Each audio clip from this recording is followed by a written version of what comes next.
Assalamualaikum warahmatullahi wabarakatuh. Salam sejahtera untuk kita semua.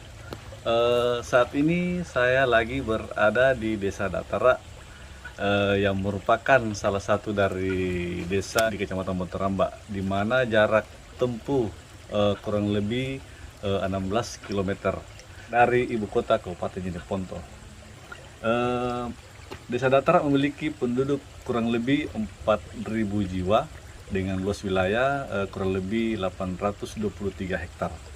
Digunakan untuk pemukiman seluas 27 hektar dan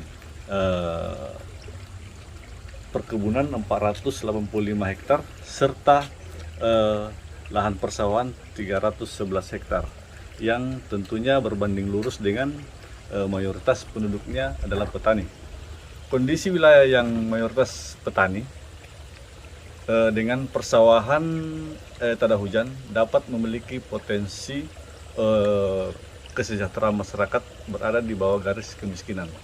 Olehnya itu, mumpung kami ada di Desa Datara, sembari menikmati suasana alamnya yang sejuk, adem, bagaimana kalau kita langsung ngobrol langsung dengan Pak Desa Datara, yaitu Bapak Muhammad Jufri Lau SKM, agar kita memperoleh informasi lebih lanjut.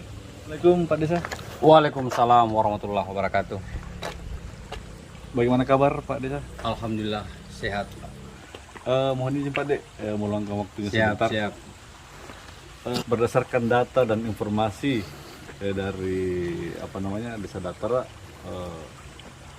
mayoritas penduduknya kan petani dengan kondisi persawahan pada hujan.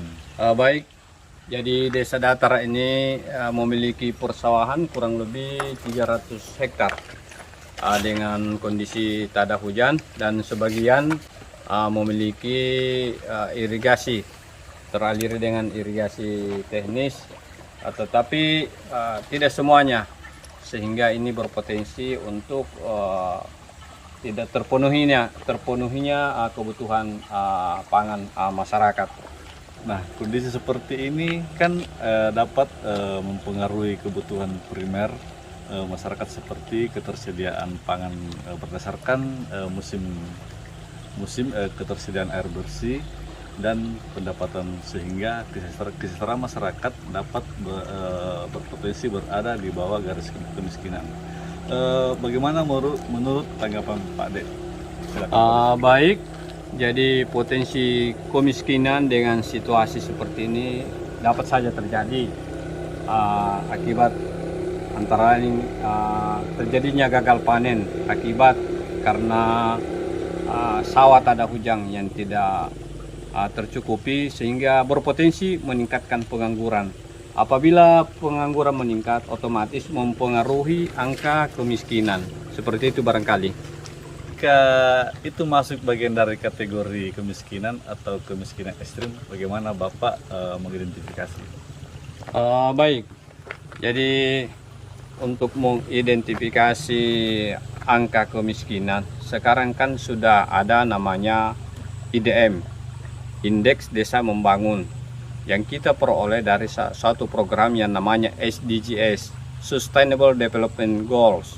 Dari data ini kita bisa mendapatkan gambaran melalui pendataan by name by address, sehingga data ini betul-betul akurat dan tidak bisa kita bantah kebenarannya. Intervensinya itu Pak Dek seperti apa? Bisa dijelaskan? Terima kasih. Jadi sekarang ini kita bisa melakukan intervensi berdasarkan data yang kita hasilkan dari pendataan IDM itu, bahwa sekarang pemerintah memberikan bantuan dalam bentuk PKH, program keluarga harapan, ada juga program bantuan pendidikan, dan ada juga jaminan kesehatan masyarakat, dan program di desa ada namanya bantuan langsung tunai dana desa. Jadi kesemua ini adalah upaya untuk mengatasi kemiskinan ekstrim. Ya. Apakah ada kiat yang Bapak Desa lakukan dalam penanganan kemiskinan yang rentang miskin di Desa Datara, Pak? Oh iya, jadi ada beberapa langkah atau kiat-kiat yang kami lakukan dalam rangka mengatasi kemiskinan ekstrim. Yang pertama, kita melakukan rajin melakukan silaturahmi, memberikan edukasi kepada masyarakat agar melakukan penghematan pengeluarannya. Yang kedua, kita melakukan upgrading, peningkatan soft skill, pengetahuan keterampilan sehingga masyarakat ini memiliki keterampilan dalam rangka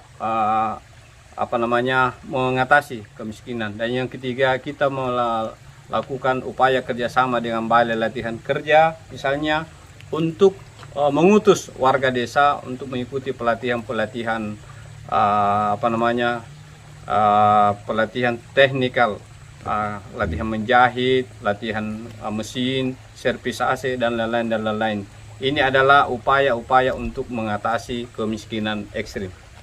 Seandainya Pak Dek, persoalan kemiskinan maupun rentan miskin ini tidak tertangani, kira-kira apa dampak yang akan terjadi di Desa Datara? Oh iya, penanganan kemiskinan ini betul-betul menjadi atensi kita, karena kalau tidak, kan ini kan bisa berdampak terhadap kesenjangan sosial. Angka kriminalitas bisa meningkat, dan ini berdampak langsung terhadap pembangunan dan bisa menimbulkan konflik sosial di tengah-tengah masyarakat. Ini kan juga bisa mengganggu daripada proses pembangunan di desa.